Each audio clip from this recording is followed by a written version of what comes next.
کہ جب ہم ان سے خوش تھے، سنو میری بات توجہ سے، جب ہم ان سے خوش تھے اس وقت ان کو ہم سے تعلق زیادہ تھا، کہ جب ہم ان سے ناراض ہو جائیں تو اب تعلق زیادہ ہے. یہ بات توجہ جاتی ہے. جب ان سے خوش تھے اس وقت ان کو ہم سے تعلق زیادہ تھا، یا اب ناراضگی میں تعلق زیادہ ہے. یہ امتحان تھا، بڑا سخت امتحان تھا. وہ خود فرماتے ہیں کعب مالک رضی اللہ تعالیٰ عنہ کہ اللہ نے ہمیں جیسا آزمایا ایسی آزمائش کسی کی نہیں ہوئی. یہ سلام کرتے تھے، آپ کے ہونٹ دیکھتے کہ جواب دیتے ہیں یا نہیں. آزمائش کیا ہوئی؟ جی ہاں، خروج سے بیٹھ گئے پھر ناراضگی ہو گئی، پھر آزمائش ہوئی. کہ دیکھنا یہ ہے کہ اگر ہم سے ناراض ہو جائیں تو کیا یہ مدینہ چھوڑ دیتے ہیں؟ یہ مدینہ چھوڑ دیتے ہیں؟ جی ہاں. کام سے محبت، کام کرنے والوں سے محبت اور نبی کی اطاعت کس درجے میں ہے، اس کا امتحان ہوا. تو آپ نے تسلی کے سارے سہارے ختم کرائے. بیوی جو سب سے بڑا سکون کا سبب ہے بیوی. قرآن میں لیسکن الیہا، بیوی سے سکون ملتا ہے. تھکا ہارا آدمی آئے باہر سے پریشان غمگین تو کہاں سکون ملتا ہے؟ ہم تو ہیں، ہم آپ کی دنیا ہیں. اگر کوئی آپ سے باہر نہیں ملتا تو نہ ملے. جی ہاں، ربنا آتنا فی الدنیا، اس سے کون مراد ہے؟ حسنہ سے بیوی. جی ہاں، ساری دنیا بیوی ہے، ساری دنیا بیوی ہے. جی ہاں، اور ساری جنت چھوڑے ہیں اور کیا ہے. جی ہاں. تو آپ نے فرمایا کہ اپنی بیوی کو اس کے میکے بھیج دو. ہم دیکھنا چاہتے ہیں بالکل اکیلے ہو کر کیا کرتے ہیں. آج کی یا رسول اللہ میں آپ سے کہتا ہوں، اگر آپ مجھ سے اس پر بھی راضی ہو جائیں کہ بیوی کو طلاق دے دوں تو میں طلاق دینے کو تیار ہوں، اگر آپ راضی ہو جائیں. آپ کی ناراضگی نہیں برداشت، بیوی کو طلاق دے دوں گا. اگر طلاق کرنا دو مگر اس کو اس کے گھر بھیج دو. ٹھیک ہے جی بھی کریں، جاؤ اپنے گھر جاؤ. چلے گئے، اکیلے رہ گئے. پھر دوستوں کو دیکھا بھائی ہمارا کوئی دوست ہے، کوئی ساتھ دے ہمارا. جی ہاں، آدمی اکیلے ہو کر اپنے ساتھ والوں کو ڈھونڈتا ہے. جی ہاں، گروپ اسے بنتے ہیں، گروپ اس سے بنتے ہیں. ہمیشہ اگر کہ بھائی ہمارا کون ساتھ دے گا، ہمارا کچھ، اس سے گروپ بنتے ہیں. تو انہوں نے تلاش کیا، او میرا چچا کا لڑکا، دنیا میں اگر کوئی کسی سے محبت کرتا ہے تو میں ایسی محبت اس سے اپنے چچا کے لڑکے سے کرتا ہوں. جگری دوست. اسے گھر گئے. خیال یہ ہوا کہ اس وقت سب اللہ رسول کی ناراضگی کی وجہ سے ہم سے ناراض ہیں. تو آگے میں نے دروازہ کھٹکھٹایا چچا کے لڑکے کا، تو ممکن ہے دروازہ نہ کھولے، لہذا اسے جا کر لپٹ جاؤ اور دیوار پھلان کر اندر جاؤ. روایت میں ہے کہ دروازہ نہیں کھلوایا، اجازت اندر آنے کی نہیں لی، بلکہ دیوار پھلان کر اندر گئے اور جا کے لپٹ گئے. تو میرا دوست ہے کہ ہاں میں طرف مجھے ایک بات بتا دے، بس ایک بات پوچھنے کے لیے آیا ہوں، ایک بات بتا دے صرف کہ مجھے اللہ کے رسول سے محبت ہے نا. شکایت نہیں کرنے نہیں کہ دیکھو نہ بتا دے کیا ہے، نہیں.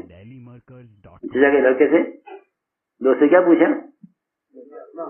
کہ مجھے اللہ کے رسول سے محبت ہے نا. تو اس نے کیا جواب دیا؟ اس کے جواب کا مطلب یہ تھا کہ اگر اللہ کے رسول سے محبت ہوتی تو ان کے کام سے پیچھے نہ رہتے. نہ کہا میں نہیں جانتا، اللہ جانے، اللہ کے رسول جانے. جی ہاں، ہم نہیں جانتے، کیونکہ اس نے مجھے سلام کا جواب نہیں دیا، مجھ سے کوئی بات نہیں کی. جب میں نے اس کو محبت کا، تعلق کا واسطہ دے کر اصرار سے کہا کہ مجھے اس بات کا تو جواب دے دے کہ میں اللہ کے رسول محبت ہے یا نہیں، اس نے کہا میں نہیں جانتا، جاؤ. کہنے لگا میں وہاں سے انتہائی غمگین واپس آیا کہ میرے چچا کے لڑکے نے بھی مجھے کوئی تسلی کا جواب نہیں دیا. سنو غور سے بات، جب سارے مدینے سے بائیکاٹ ہو گیا تو پھر غیروں نے کہا آؤ ہمارے پاس آ جاؤ. غسان بادشاہ نے خط لکھا تمہارے ساتھی نے تمہارے ساتھ زیادتی کی ہے, تم ضائع ہونے کے لیے ہمارے پاس آ جاؤ, ہمارے پاس آ جاؤ, ہم تم پر مہربانی کریں گے, ہم تمہیں عزت دیں گے, ہم تمہیں مال دیں گے, ہم تمہیں عہدہ دیں گے, ہمارے پاس آؤ.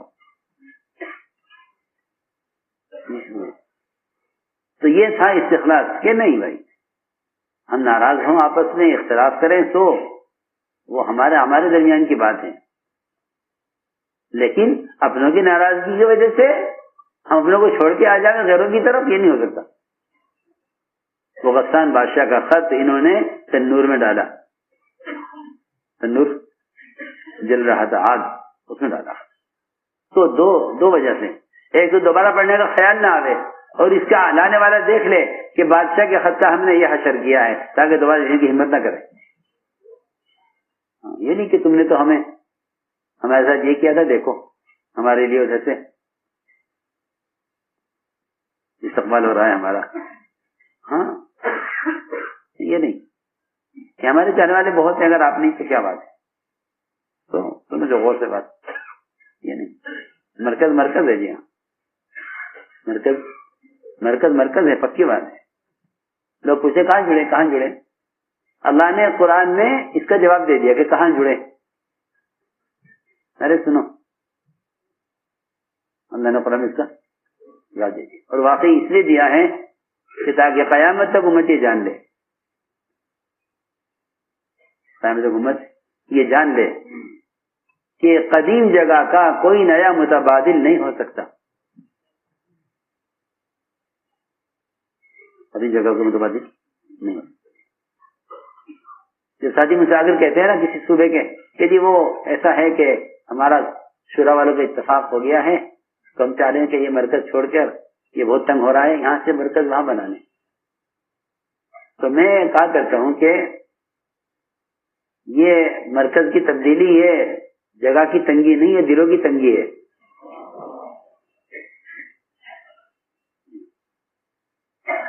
ہماری بات یہ کیا ہے, یہ جگہ کی تنگی نہیں, دلوں کی تنگی ہے.